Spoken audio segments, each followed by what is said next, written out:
devilishly clever. It's a story of 4 or 5 kids who all, as most kids have grown up on horror films, slasher films, whatever you want to call them.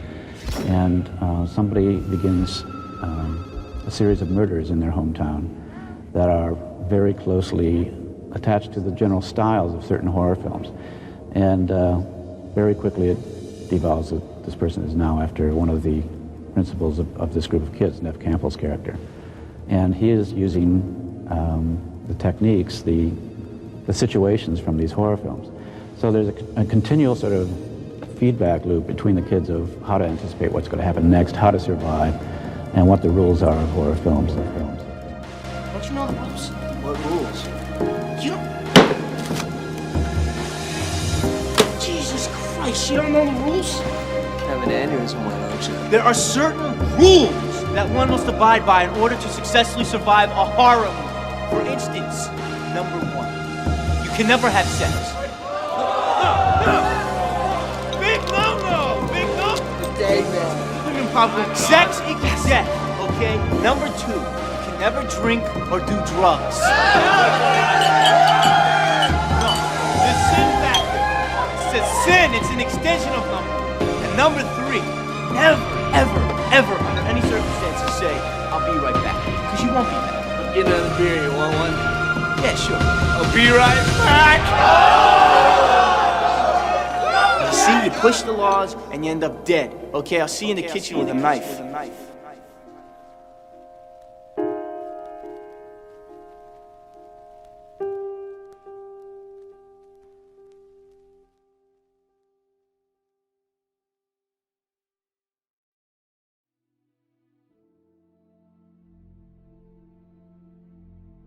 Ghostface is a fictional identity adopted by several characters of the Scream series, and the character is primarily mute, but is voiced by Roger L. Jackson regardless of who is behind the mask.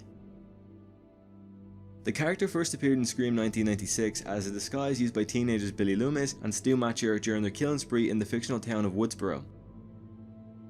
Ghostface was created by Wes Craven and Kevin Williamson, and the mask is based off the Scream painting by Edvard Munch and was created and designed by Fun World Costume Company prior to being discovered by Marion Magdalena and Craven for the film.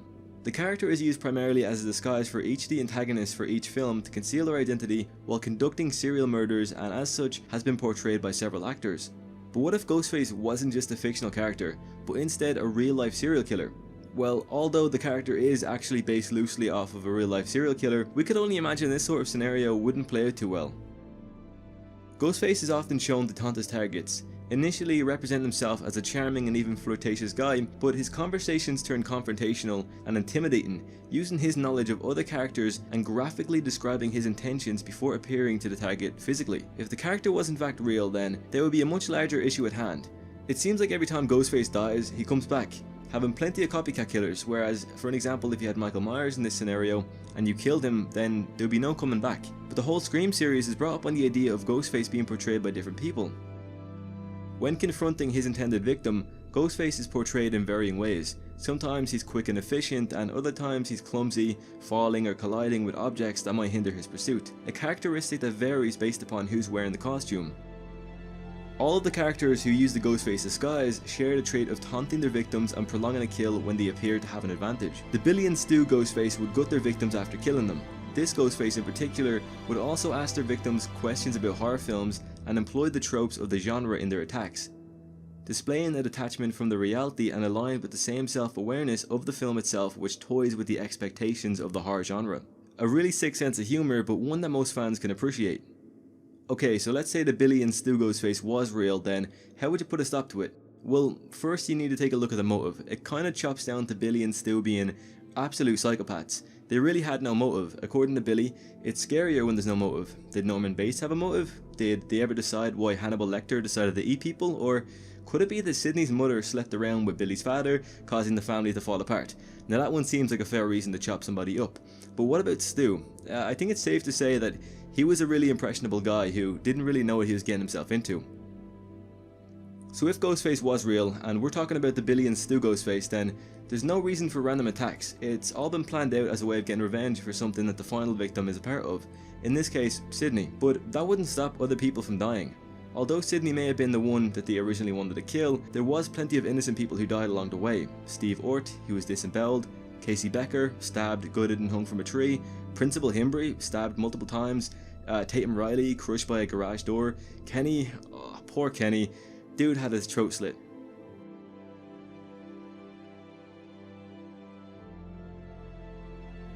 Ghostface is depicted as possessing almost superhuman physical traits. Unlike supernatural characters such as Freddy Krueger or Jason Voorhees, Ghostface is actually human but has several skills of a deadly killer.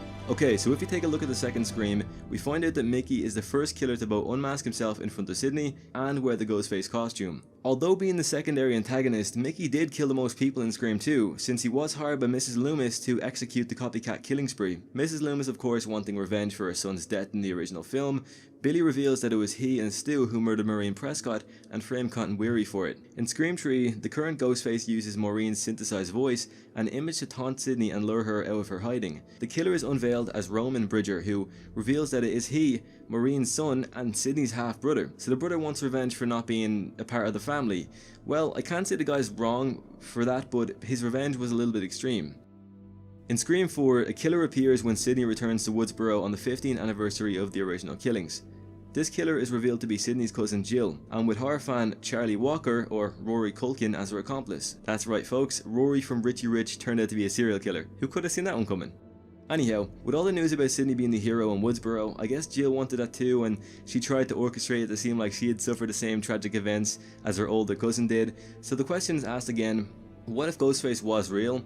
Well, it all sort of spirals from the first event, which took place in 1996. If Ghostface was more than just a fictional character, then it would be unlikely for it to affect me or you, unless you're the child of Maureen Prescott, in which case it isn't looking good for you, my friend. Let's say, hypothetically speaking though, if you are the child of Maureen Prescott, one might wonder what the best way of surviving might be. Well, never watch a horror movie when you're in one. If your slasher movie night starts to seem eerie and autobiographical, immediately turn on the lights and make sure all the kitchen knives are accounted for. And if you have sex, you die. In teen horror movies, those who couple off for a lusty moment or two usually end up losing more than their shirts. Friday the 13th features an entire cast of randy teen camp counselors who are dismembered one by one as they sneak off to earn the film's R rating. Here's two more cut straight from the film. Don't ever say I'll be back, because you won't be back. You can never drink or do drugs. Just like the rule about sex, it's a sin. Now that I've ran over a couple things, I think you're prepared for the possibility of Ghostface coming back and coming after you.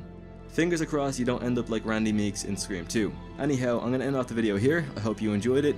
I thought it'd be a fun video to make. Of course, you know Ghostface isn't real. He never would be real, but in the odd chance that Ghostface ever is real, or somebody decides to be a copycat killer of Ghostface in the Scream franchise, and he does want to follow off the timeline, I feel like this video might be good to look at and understand that unless you are related to Maureen Prescott or the Prescott family at all, then you should be fine. Anyhow, I'm going to end it off here. Thank you so much for watching. Have a nice day.